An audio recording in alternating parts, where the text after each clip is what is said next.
Freedom story is Psalm 38:18. The Lord is near to the brokenhearted and saves the crushed in spirit. My freedom story is the song, if it had not been for the Lord on my side, where would I be? The verse says, He wrapped me in the cradle of His arms when He knew I'd been battered and torn. If it had not been for the Lord on my side, where would I be? Where would I be? This time last year, this very day, a year ago, I was getting an anti-anxiety prescription from a coworker because we had both lost a client the week before. And I did not want to be at a funeral where parents were mourning the loss of their son, falling apart as the therapist. And the week before, I had gone to his house early in the morning with the police to make him go to the hospital to try to prevent that very thing from happening. And a few days before, I was at the hospital advocating that he be held there. And the day that he died, I had seen him in my office and had talked to him and, told him, I just want you to be safe. And he said, thank you, I appreciate that. My client was very delusional. I'm a therapist, I work with psychotic disorders.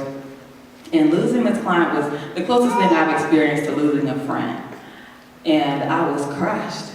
I was devastated.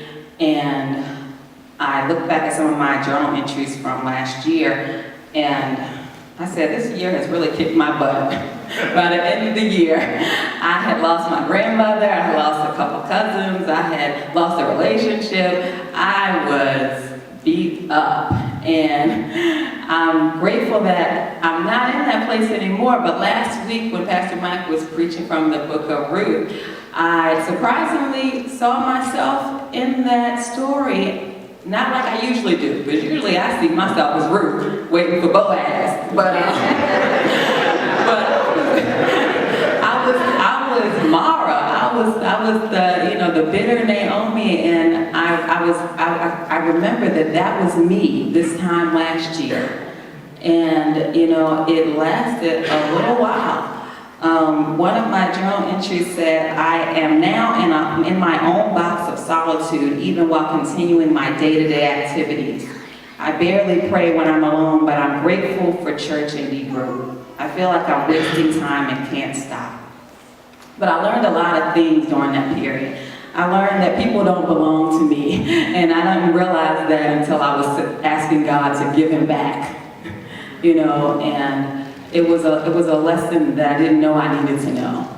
I didn't know I needed to learn that lesson. And I learned that God loves me when I'm at my absolute worst. I learned that it is well with my soul when I'm in the bitter place, the desperate place, the angry place, the disappointed place, the broken place. I learned that it's okay. And, I learned that the reality of Psalm 30:18, weeping may endure for a night, but joy comes in the morning.